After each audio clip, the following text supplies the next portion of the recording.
CJP എന്ന് പറയുന്ന party പാർട്ടിയുടെ നേതാവ് രാജ്യത്തെ കിടുകിട വിറപ്പിക്കുന്ന യുവ നേതാവിന് അച്ഛൻ രണ്ടാണ്. അത്ഭുതപ്പെടരുത്, അപഹസിക്കാൻ പറയുന്നതല്ല, ഔദ്യോഗിക രേഖയിൽ അങ്ങനെയാണ്. നമുക്കൊക്കെ അറിയാം, നമുക്കൊക്കെ അച്ഛനുണ്ട്, അച്ഛൻ ആരാണെന്നല്ല ബോധ്യമുണ്ട്, അച്ഛൻ്റെ പേരും അറിയാം. പക്ഷേ സൗരവ് ദാസ് എന്ന് പറയുന്ന 26 വയസ്സുകാരനായ യുവ കോമഡൻ, സുപ്രീം കോടതി വിധി പോലും ഞങ്ങൾ അംഗീകരിക്കത്തില്ല എന്നൊക്കെ പറയുന്ന ഇയാളുടെ വീട്ടിൽ പോണ്ടിച്ചേരി പോലീസ് റെയ്ഡ് നടത്തി. പോണ്ടിച്ചേരി വൈറ്റ് ടൗൺ ഏരിയയിൽ ബീച്ച് റോഡിലാണ് ഇയാളുടെ വീട്. ആ വീട്ടിൽ പോലീസ് കയറി ചില രേഖകളൊക്കെ പരിശോധിച്ചു. എന്തിനാണ് എൻ്റെ വീട്ടിൽ പോലീസ് കയറുന്നത്? BJP സർക്കാർ, കേന്ദ്ര സർക്കാർ എൻ്റെ മാതാപിതാക്കളെ ഉപദ്രവിക്കുകയാണ് എന്നൊക്കെ പറഞ്ഞ് ഇയാൾ ഒരു സ്റ്റേറ്റ്മെൻറ്റുമായിട്ട് വന്നിരുന്നു. അത് കാര്യമായി നമ്മുടെ മാധ്യമങ്ങളൊന്നും കൊടുത്തില്ല. കാരണം ഇവനാൾ ഫ്രോഡാണ് എന്ന് ഏതാണ്ടൊക്കെ വ്യക്തമായി കഴിഞ്ഞു. നമ്മൾ തന്നെ ആദ്യം പറഞ്ഞു ഇയാൾ നേപ്പാളി ആണ് എന്ന് സംശയിക്കപ്പെടുന്നു. നേപ്പാളിൽ ജനിച്ച് ഇന്ത്യയിലേക്ക് കൊണ്ടുവന്ന ഒരു കുട്ടി ഔദ്യോഗികമായി നിയമപ്രകാരം ദത്തെടുത്തിട്ടില്ല. ദത്തെടുക്കൽ നടപടികൾ പൂർത്തിയാക്കാത്തതുകൊണ്ട് ഇപ്പോഴും അയാളുടെ ജനനം നേപ്പാളിലായതുകൊണ്ട് നേപ്പാളി തന്നെയാണ് എന്നൊരു വിവാദമുണ്ട് എന്ന് ഇന്ത്യ ലൈവ് നിങ്ങളോട് പറഞ്ഞിരുന്നു. അതിനുശേഷം കോവിഡ് കാലത്ത് നമ്മുടെ രാജ്യം നിർമ്മിക്കുന്ന കോവിഷീൽഡ്, കോവാക്സിൻ തുടങ്ങിയ വാക്സിനുകൾ തടഞ്ഞ് ഫൈസർ എന്ന് പറയുന്ന അമേരിക്കൻ ഭീകരന് ഇവിടെ വരാനുള്ള അവസരമൊരുക്കാൻ RTI പ്രകാരം പണിയെടുത്ത ആളാണ് ഈ സൗരവ് ദാസ് എന്നുള്ള കാര്യവും നമ്മൾ പുറത്തു കൊണ്ടുവന്നു. മാത്രമല്ല, റാൻബാക്സി എന്ന് പറയുന്ന ഇന്ത്യൻ കമ്പനിയെ അമേരിക്കൻ കമ്പനിയായ ഫൈസറിന് വേണ്ടി പൂട്ടിച്ച അതേ താക്കൂർ ഫൗണ്ടേഷൻ ഈ സൗരവ് ദാസിന് കോടിക്കണക്കിന് രൂപയുടെ അവാർഡ് കൊടുത്ത കാര്യവും നമ്മൾ പറഞ്ഞു, ഗ്രാൻഡ് കൊടുത്ത കാര്യവും പറഞ്ഞു.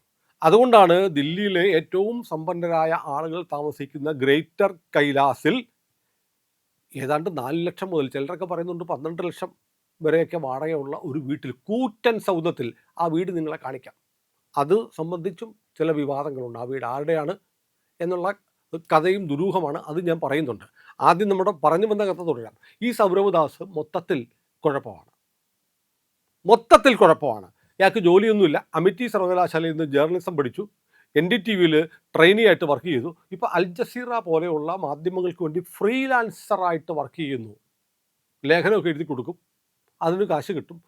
മാസം 4 ലക്ഷം രൂപ വാടകയ്ക്കുള്ള കൂറ്റൻ സൗധത്തിൽ താമസിക്കാനുള്ള വരുമാനം ഉണ്ടാവും.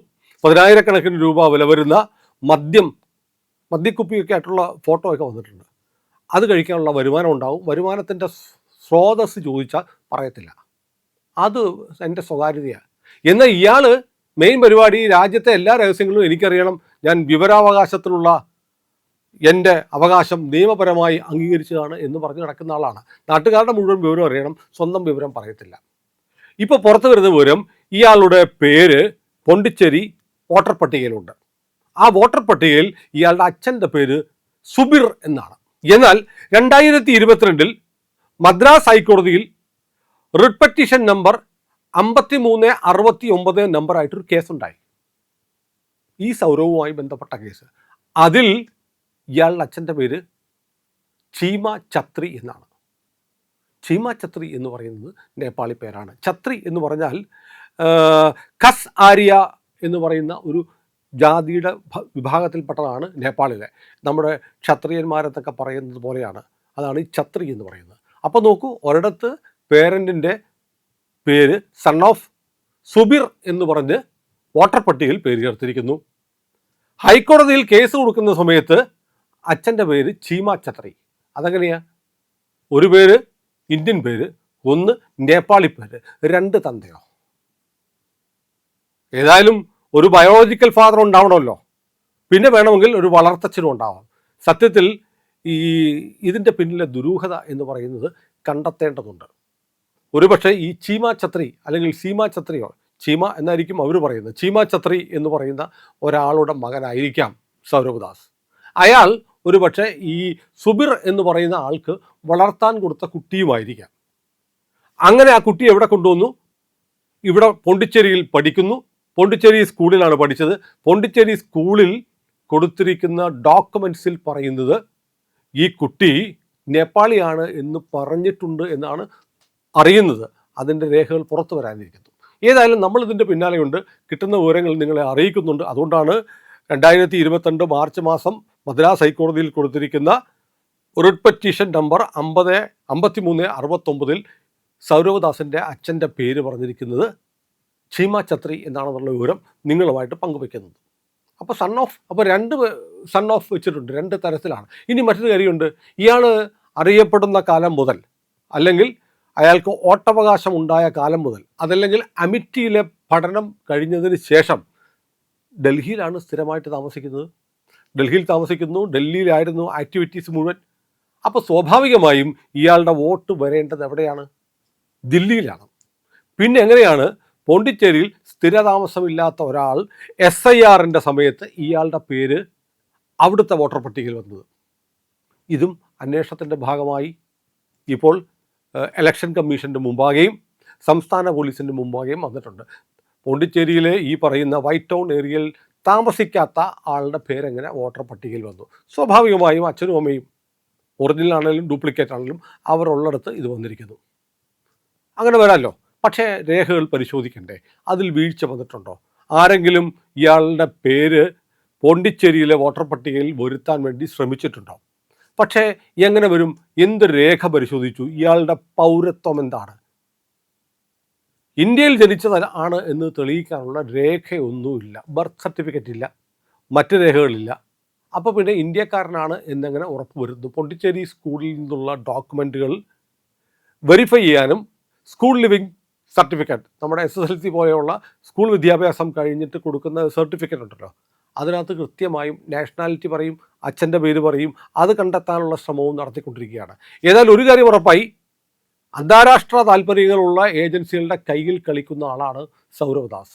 26 വർഷം കൊണ്ട് കോടീശ്വരനായി മാറി മാസം 4 ലക്ഷം രൂപയൊക്കെ മുടക്കുന്ന, വാടക കൊടുക്കുന്ന വീട്ടിൽ താമസിക്കണമെങ്കിൽ വല്ലാത്തൊരു യോഗമാണ്. അതുപോലത്തെ പണം ഉണ്ടാവണം, അതുപോലത്തെ ബന്ധങ്ങൾ ഉണ്ടാവണം, സ്പോൺസർ ചെയ്യാൻ ആളുണ്ടാവണം.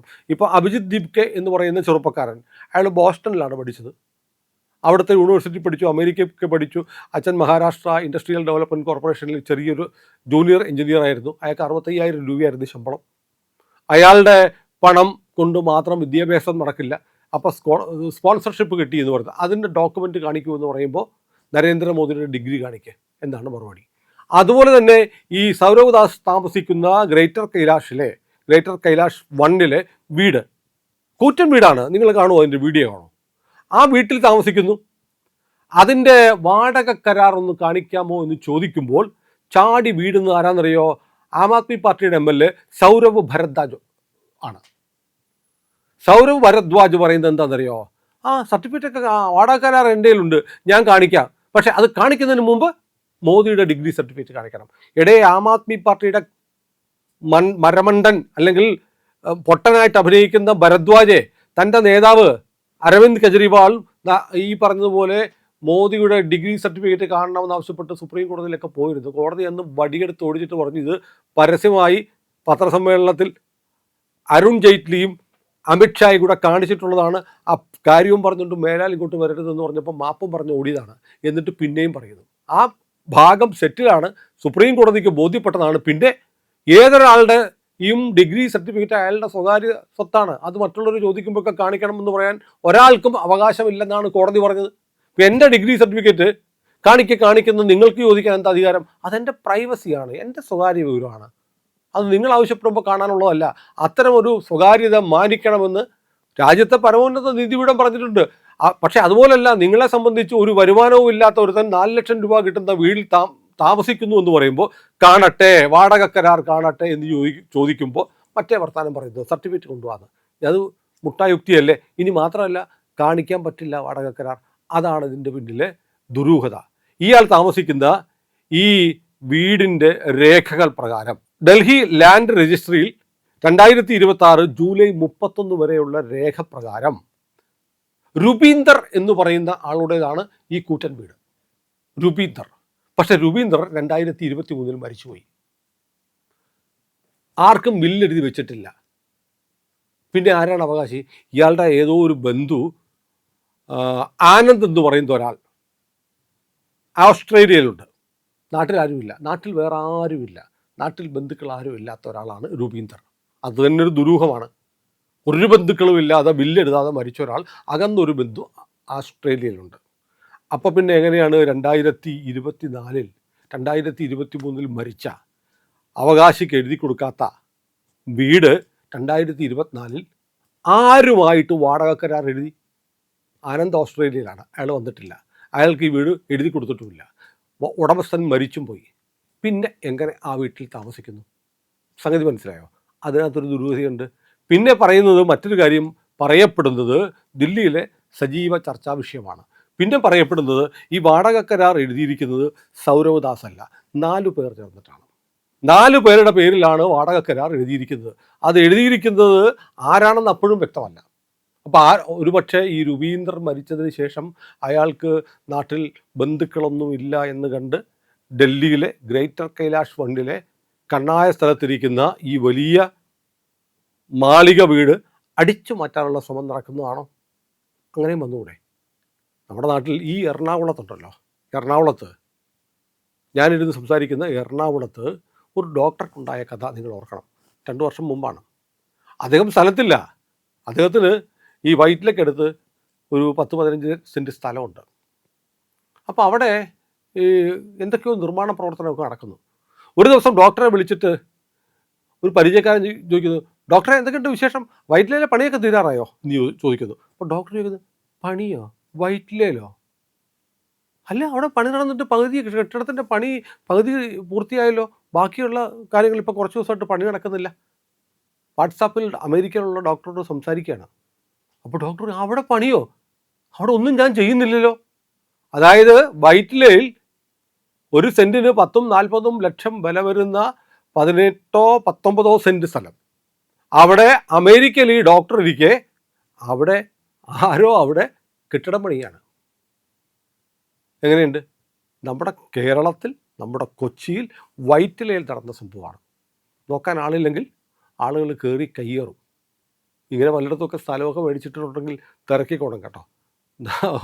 അമേരിക്കയിൽ നിന്നും ഓസ്ട്രേലിയയിൽ നിന്നൊക്കെ വരുമ്പോൾ അവിടെ വേറെ ആളുകൾ ഗോവിന്ദവിലാസം എന്നൊക്കെ ബോർഡൊക്കെ എഴുതി വെച്ച് താമസിക്കുന്നത് കാണാം, അല്ലെങ്കിൽ മൻസിൽ എന്നൊക്കെ പറഞ്ഞ് താമസിക്കുന്നത് കാണാം. അപ്പോൾ അതുകൊണ്ട് ശ്രദ്ധിച്ചാൽ നല്ലതാണ്. അപ്പോൾ ഏതായാലും ഈ വീടിൻ്റെ കാര്യത്തിൽ വല്ലാത്ത ദുരൂഹതയുണ്ട്.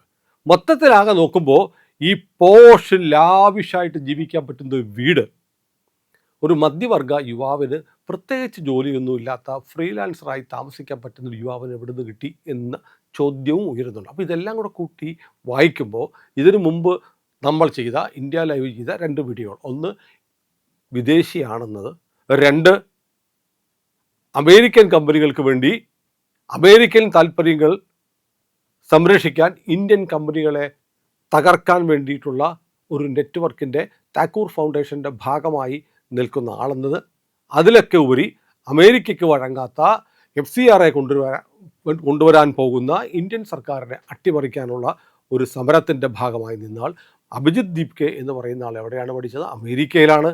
അമേരിക്കയിൽ നിന്ന് അയാളെ പെട്ടെന്ന് കൊണ്ടുവരികയാണ്. അമേരിക്കയിൽ നിന്നാണ് CJP എന്ന് പറയുന്ന സോഷ്യൽ മീഡിയ അക്കൗണ്ട് ഉണ്ടാക്കിയത്. എല്ലാം കൂടെ കൂട്ടിച്ചേർത്ത് വായിക്കണം. മാത്രമല്ല, ഇത്തവണ സമരത്തിന് കൊണ്ടുവന്നിരിക്കുന്ന അഭിജിത്ത് ദീപ്കയെ കുറിച്ച് പറയുന്ന ദളിതനാണ് എന്നതാണ്. ഇന്ത്യയെ സംഘപരിവാറിൽ നിന്ന് രക്ഷിക്കാൻ ദളിത് മുസ്ലിം ഐക്യമുണ്ടാവണം, ദളിതുകൾ ഹിന്ദുക്കളല്ല എന്ന് പറയുന്ന ഒരു രാഷ്ട്രീയം കൂടിയുണ്ട്. അഭിജിത്ത് ദീപ്കെ എന്ന് പറയുന്ന ദളിത് സമുദായത്തിൽപ്പെട്ട ഒരാളെ മുന്നിൽ നിർത്തി കളിക്കുന്നത് നിസ്സാര കളിയൊന്നുമല്ല. കാരണം നമ്മൾ ആലോചിക്കേണ്ട ഒരു കാര്യമുണ്ട്. 2029 തിരഞ്ഞെടുപ്പാണ് യഥാർത്ഥത്തിൽ പ്രിയപ്പെട്ടവരെ ഈ CJPയുടെ ലക്ഷ്യം. കാരണം ഇന്ന് 16 വയസ്സ് ഒക്കെയുള്ള ചെറുപ്പക്കാർ 2029 വോട്ട് ചെയ്യും. അവർ കാണുന്ന ഇന്ത്യ നരേന്ദ്രമോദി വന്നതിന് ശേഷമുള്ള ഇന്ത്യയാണ്. അവരുടെ പ്രശ്നം മുമ്പൊരു വീഡിയോയിൽ ഞാൻ പറഞ്ഞതുപോലെ ഇൻ്റർനെറ്റിന് 5G ഉള്ളൂ, മറ്റു രാജ്യങ്ങളിലൊക്കെ അതിലും വേഗതയിൽ ഇൻ്റർനെറ്റ് കിട്ടും. ഇവിടെ വന്ദേ ഭാരത് കുറവേ ഉള്ളൂ, ട്രെയിനൊക്കെ എന്ത് മോശമാണ്. അവരറിയുന്നില്ല 2014 മുമ്പ് നമ്മുടെ നാട്ടിൽ എവിടെയൊക്കെ ഇൻ്റർനെറ്റ് ഉണ്ടായിരുന്നു, നമ്മുടെ നാട്ടിൽ GPay ഉണ്ടായിരുന്നോ, നമ്മുടെ നാട്ടിലെ ട്രെയിനുകൾ ഇത്ര നന്നായിരുന്നോ, നമ്മുടെ നാട്ടിലെ റെയിൽവേ സ്റ്റേഷനുകളിലും റെയിൽ ട്രാക്കുകളിലും മൂക്കുപൊക്കത്താതെ നടക്കാൻ പറ്റുമായിരുന്നു, നമ്മുടെ നാട്ടിൽ എത്ര കിലോമീറ്റർ ഹൈവേകളുണ്ടായിരുന്നു, നമ്മുടെ നാട്ടിൽ എത്ര മെഡിക്കൽ കോളേജുകളുണ്ടായിരുന്നു, നമ്മുടെ നാട്ടിൽ എത്ര എയിംസുകളുണ്ടായിരുന്നു, നമ്മുടെ നാട്ടിൽ എത്ര വിമാനത്താവളങ്ങളുണ്ടായിരുന്നു. 2014 മുതൽ 2026 വരെ ഇന്ത്യ വലിയ കുതിച്ചുചാട്ടം വികസന രംഗത്ത് അടിസ്ഥാന സൗകര്യങ്ങളുടെ കാര്യത്തിൽ ഉണ്ടാക്കിയത് ഞങ്ങൾ ഉള്ളപ്പോഴും ഇങ്ങനെ തന്നെ ആയിരുന്നു എന്ന് കരുതുന്ന ഒരു തലമുറയാണ് ഈ ജൻസി. 2014 മുമ്പുള്ള ഇന്ത്യയെക്കുറിച്ച് അവർക്കറിയില്ല. അവർ കൂടുതൽ ആവശ്യപ്പെടും. ഇപ്പോൾ ഉള്ളതിനേക്കാൾ മെച്ചപ്പെട്ടത് കൊണ്ടുവരാൻ ഈ മോദിക്ക് പറ്റുന്നില്ല എന്ന് കരുതുന്ന ഇവരെ തെറ്റിദ്ധരിപ്പിക്കാൻ വേണ്ടി അടിയന്തരാവസ്ഥ എന്താണെന്ന് പോലും അറിഞ്ഞുകൂടാത്ത ഒരു തലമുറ നമ്മുടെ രാജ്യത്തുണ്ട്. അവരെ വഴിതെറ്റിച്ച് അവരെ മോദിക്കെതിരാക്കി 2029 തെരഞ്ഞെടുപ്പിൽ BJP നരേന്ദ്രമോദിയെ തറ പറ്റിക്കുക എന്നുള്ള ദീർഘകാല പദ്ധതി BJP ഇതുവരെ 2029 തെരഞ്ഞെടുപ്പിന് ഒരുങ്ങിയിട്ടില്ല. പക്ഷേ ഡീപ് സ്റ്റേറ്റ്, അമേരിക്ക, ഇന്ത്യയിലെ പ്രതിപക്ഷം അവർ 2029 പണി ഇപ്പോഴേ തുടങ്ങിയിരിക്കുന്നു. ആ പണിയാണ് ജന്തർ മന്ദറിൽ കണ്ടത്. അതിന് വിദേശ ശക്തികളെ ഉപയോഗിക്കും, വിദേശ ഫണ്ട് വാങ്ങുന്നവരെ ഉപയോഗിക്കും. അപ്പോൾ നിഷ്കളങ്കമൊന്നുമല്ല, അവർ വീട് കിട്ടിയ അവസരം എടുത്തു. സുപ്രീം കോടതി ചീഫ് ജസ്റ്റിസ് വ്യാജ ബിരുദമുണ്ടാക്കി കോടതികളിൽ കയറുന്ന വക്കീലന്മാരെ പാറ്റകളെന്ന് വിളിച്ച് യുവാക്കളെ ആക്ഷേപിച്ചു എന്നായി. പിന്നെ അവരുടെ ആവശ്യം എന്തായിരുന്നു? സർവീസിൽ നിന്ന് വിരമിച്ച ജഡ്ജിമാർക്ക് പദവികൾ കൊടുക്കരുത് എന്നതായിരുന്നു CJP ഉണ്ടാക്കുമ്പോഴുള്ള ആവശ്യം. പിന്നീട് എന്ത് പറ്റി? പിന്നീടത് വന്ന എങ്ങനെയാണ്? വിദ്യാഭ്യാസ മന്ത്രി മാറണം. ഇപ്പോൾ പറയുകയാണ് 2ാം ഘട്ടം തുടങ്ങും. അത് അമിത്ഷായും മോദിയും രാജിവെക്കണം എന്നാവശ്യപ്പെട്ടായിരിക്കും. അതിന് വിഷയം ഇതുവരെ ആയിട്ടില്ല. ഒരു വിഷയം ഉണ്ടായി വരും, അപ്പം ഞങ്ങൾ അതുമായിട്ട് വരും എന്ന് പറഞ്ഞ് പണി തുടങ്ങുകയാണ്. ഗ്രാമങ്ങളിലേക്ക് ഇറങ്ങാൻ പോവുകയാണ്, എല്ലാ നാട്ടിലും പോയി പറയാൻ പോവുകയാണ് എന്നൊക്കെ പറയുന്നു. വലിയ കാമ്പയിൻ, ശതകോടികൾ, സഹസ്രകോടികൾ ഇറക്കി ഇന്ത്യയിൽ ഭരണമാറ്റം കൊണ്ടുവരാനുള്ള ശ്രമമാണ് ഈ പാറ്റകളുടെ സമരം. അതിൻ്റെ പ്രധാന പിണിയാളായ സൗരഭ് ദാസ് ഇന്ത്യക്കാരൻ പോലുമല്ല, 2 തന്തയുടെ പേരെഴുതിക്കൊണ്ട് നടക്കുന്ന ഒരു രാജ്യവിരുദ്ധനാണ് എന്നത് നമ്മളെ ഞെട്ടിക്കണം. നമ്മുടെ നാട്ടിലെ മാധ്യമങ്ങൾ ഇതൊന്നും പറയില്ല. ഇന്ത്യ ലൈവ് ഇത് പറഞ്ഞുകൊണ്ടേയിരിക്കും. നിങ്ങൾ ഞങ്ങളുടെ കൂടെ ഉണ്ടാവണം. ചാനൽ സബ്സ്ക്രൈബ് ചെയ്യാൻ ഇതുവരെ മറന്നുപോയവർ ഇന്ന് തന്നെ അത് ചെയ്യണേ.